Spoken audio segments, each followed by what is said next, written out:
ഇന്ത്യയിലെ മുസ്ലിങ്ങൾക്ക് വേണ്ടിയുള്ള രാഷ്ട്രീയ പാർട്ടി. പക്ഷേ വിഭജനത്തോടെ പാർട്ടി ഒരു പ്രതിസന്ധിയിലായി. 1947 ജൂണിൽ തന്നെ മുസ്ലിം ലീഗിൻ്റെ ഇന്ത്യയിലെ പ്രവർത്തനം മരവിപ്പിച്ചു. ആ വർഷം ഡിസംബറിൽ കറാച്ചിയിൽ ചേർന്ന യോഗത്തിൽ മുസ്ലിം ലീഗിനെയും രണ്ടാക്കി തിരിച്ചു. പാകിസ്ഥാൻ മുസ്ലിം ലീഗും ഇന്ത്യൻ യൂണിയൻ മുസ്ലിം ലീഗും.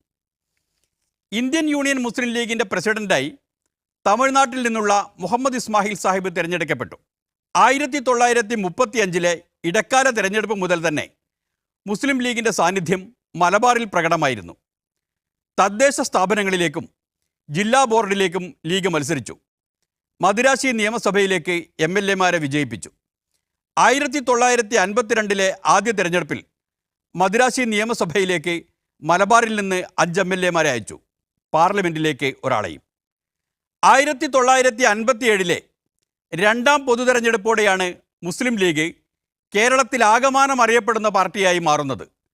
പ്രജാ സോഷ്യലിസ്റ്റ് പാർട്ടിയും മുസ്ലിം ലീഗും തമ്മിൽ സഖ്യമുണ്ടാക്കി.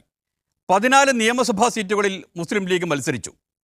ഇപ്പോഴത്തെ പാലക്കാട്, മലപ്പുറം, കോഴിക്കോട് ജില്ലകളിൽ വരുന്ന പ്രദേശങ്ങളായിരുന്നു അവ. ലോക്സഭയിലേക്ക് 3 സ്ഥാനാർത്ഥികൾ: മഞ്ചേരിയിൽ B പോക്കർ സാഹിബ്, കോഴിക്കോട്ട് KM സീതി സാഹിബ്, പാലക്കാട്ട് TM ഇസ്മായിൽ എന്നിവർ. ഇതിൽ B പോക്കർ സാഹിബ് മാത്രമാണ് വിജയിച്ചത്. അദ്ദേഹം ആദ്യ തെരഞ്ഞെടുപ്പിലും MP ആയി തിരഞ്ഞെടുക്കപ്പെട്ടിരുന്നു. സീതി സാഹിബിൻ്റെ പരാജയം മുസ്ലിം ലീഗിനെ ഞെട്ടിച്ചു കളഞ്ഞു. മുസ്ലിം പ്രദേശങ്ങളിൽ വോട്ടിംഗ് ശതമാനം കുറഞ്ഞതാണ് സീതി സാഹിബ് പരാജയപ്പെടാൻ കാരണമെന്ന് ലീഗ് വിലയിരുത്തി. തിരഞ്ഞെടുപ്പിന് ശേഷം 1958 മുസ്ലിം ലീഗിൻ്റെ സംസ്ഥാന സമ്മേളനം ആലപ്പുഴയിൽ ചേർന്നു. അങ്ങനെ ഇന്ത്യൻ യൂണിയൻ മുസ്ലിം ലീഗ് മലബാറിൽ നിന്ന് തെക്കോട്ടേക്ക് പരക്കാൻ തുടങ്ങി.